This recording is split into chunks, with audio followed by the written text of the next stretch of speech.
राजधानी भोपाल की भाजपा प्रदेश कार्यालय में सन 1975 में लगाए आपातकाल के 50वें साल पूरे होने पर मीसाबंदियों का सम्मान किया। इस दौरान बीजेपी के वरिष्ठ नेता डॉक्टर नरोत्तम मिश्रा और बीजेपी प्रदेश महामंत्री भगवान दास सबनानी ने करीब 20 मीसाबंदियों का सम्मान किया। कार्यक्रम को संबोधित करते हुए डॉक्टर नरोत्तम मिश्रा ने आपातकाल की निंदा की और साथ ही कांग्रेस और इंडिया गठबंधन पर जमकर निशाना साधा है। मीसाबंदियों के सम्मान कार्यक्रम के बाद पूर्व गृह मंत्री डॉक्टर नरोत्तम मिश्रा ने कहा कि जिन लोगों ने मीसा लगाकर संविधान की हत्या की, कल वो लोग संविधान की किताब हाथ में लेकर संसद के बाहर नारे लगाते हुए नजर आए। इसके साथ ही उन्होंने कांग्रेस पर आरोप लगाते हुए कहा कि ये लोग अपने वोट बढ़ाने के लिए संविधान का इस्तेमाल कर रहे हैं। और मैंने उधर ध्यान आकर्षित कराया कि जिन्होंने संविधान की हत्या की इमरजेंसी लगा के, आज ही के दिन मीसा लगा के, वो लोग कल संविधान की किताबें लिए संसद के बाहर नारे लगाते दिखे। वो सोनिया गांधी जी जो उस समय बहू थी, उन्होंने रोका नहीं अपनी सास को कि इमरजेंसी मत लगाओ, निर्दोष लोगों को जेल में मत डालो। मीडिया पर जिस तरह से प्रतिबंध लगाया वो निंदनीय कृत्य थे, लेकिन वही संविधान की किताब हाथ में लिए संविधान की पुस्तक का, बाबा साहब की पुस्तक का अपने वोटों को बढ़ाने के लिए उपयोग कर रहे हो। इतनी सम्मानित चीज, देश के संविधान को बदलने की झूठी अफवाह फैला रहे हो। अरे कैसे कांग्रेस के लोग हो? मैंने इस विषय पर भी रखा। सारे जो लोकतंत्र सेनानी हैं, जिनको आप मीसाबंदी कहते हैं, हमने उनका नाम लोकतंत्र सेनानी कहा है क्योंकि उन्होंने लोकतंत्र के लिए लड़ाई लड़ी। ऐसे सारे जो मध्य प्रदेश के हमारे लोकतंत्र सेनानी हैं वो सारे एकत्रित होंगे और लोकतंत्र सेनानी संघ ने एक कार्यक्रम कल 26 तारीख को 12 बजे सीएम हाउस में रखा है। वहाँ सारे लोग एकत्रित होंगे। माननीय मुख्यमंत्री जी उन सबका अभिनंदन करेंगे। नमस्कार जी। 25 जून 1975 काली रात में संपूर्ण हिंदुस्तान में इमरजेंसी लगाई गई। 21 मार्च 1977 में इमरजेंसी हटी और देश में नए प्रधानमंत्री बने मोरारजी देसाई। तब से लेकर आज तक भारतीय जनता पार्टी, विश्व हिंदू परिषद एवं अनेक कार्यकर्ता लोकतंत्र के पक्ष में संपूर्ण देश, प्रदेश, गांव-गांव को घूमकर ये काम करते हैं। बंधुओं, आज संपूर्ण मध्य प्रदेश में प्रत्येक जिला केंद्र, संभाग केंद्र पर लोकतंत्र सेनानी अर्थात मीसाबंदी। संपूर्ण भारत में 2,76,000 लोग बंद थे। मध्य प्रदेश में 8,755 लोग बंद थे।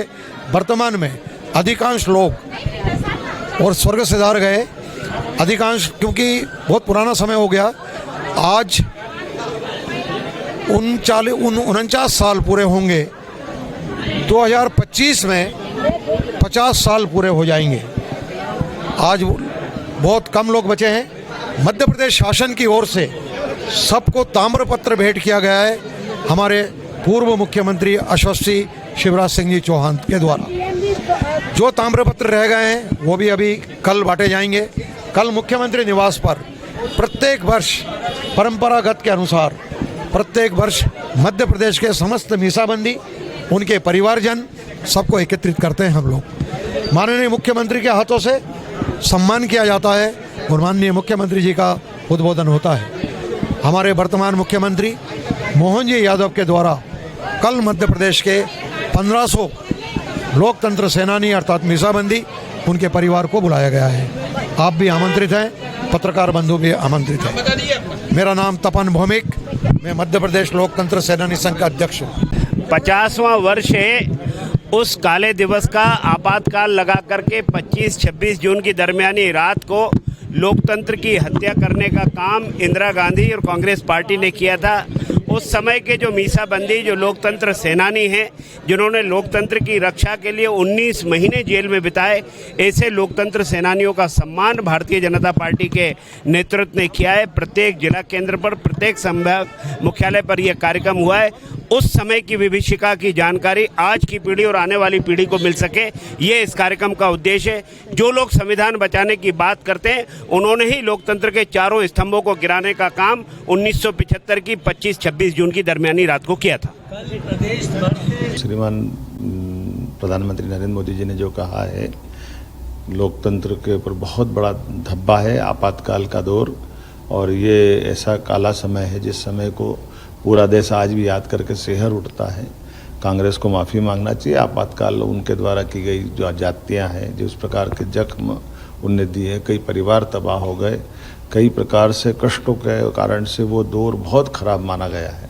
और भारतीय जनता पार्टी तो उस मामले में एक तरह से इतनी ज़्यादा संविधान को प्रति अपनी निष्ठा बताते हुए, जिस पार्टी ने अपना जनसंघ का अस्तित्व समाप्त करके केवल आपातकाल के विरोध के कारण से और ख़ास करके लोकतंत्र की रक्षा के लिए, संविधान की रक्षा के लिए अपने सारे नेता जेल गए, सबको समेकित रूप से सरकार के सभी दमन के खिलाफ हिम्मत से लड़ने की हिम्मत दिलाई और सब जेल में भी वो यातना सहन करके अपने लिए वो लोकतंत्र को बचाने का, संविधान को बचाने का जो भाजपा का संघर्ष है वो सदैव स्मरणीय रहेगा।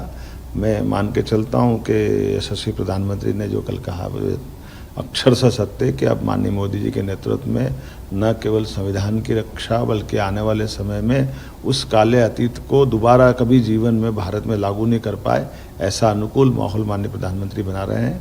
लोकतंत्र के उस काले कार्यकाल के लिए ये सारे के सारे लोग जवाबदार हैं जो आज नकली संविधान हाथ में लेकर के एक तरह से अपनी आडंबर रच रहे हैं। लेकिन जनता सब जानती है, जनता इनकी नकलीपन को जानती है। ये वही परिवार है जिसने सदैव संविधान में 100 से ज़्यादा संशोधन अगर किसी ने किए हैं तो इनकी पार्टी के लोगों ने किए हैं और उनके अपने व्यक्तिगत स्वार्थ के लिए किए। यहाँ तक कि भारत रत्न भी दिलवाना तो इनने स्वयं को दिलवा लिया। ये वो लोग हैं जो संविधान की कितनी धज्जियाँ उड़ा सकते, वो सब धज्जियाँ उड़ाते हैं। लेकिन मुझे गर्व है कि भारत का लोकतंत्र आज गर्व से दुनिया के सामने पूरी क्षमता, योग्यता, बुद्धिमत्ता के साथ यशस्वी प्रधानमंत्री के साथ अपनी एक विशेष पहचान बनाने में सार्थक सिद्ध हो रहा है। मेरी अपनी ओर से लोकतंत्र के इस काले पर्व पर संघर्ष करने वाले सभी बंधुओं का और जो दिवंगत हो उनके प्रति मेरी श्रद्धांजलि भी है और उम्मीद करते हैं कि लोकतंत्र इन सब अनुभव के आधार पर जीवन भर संविधान की रक्षा करते हुए अपनी यात्रा निर्बाध गति से आगे बढ़ाएगा। भोपाल से उमेश यादव की रिपोर्ट।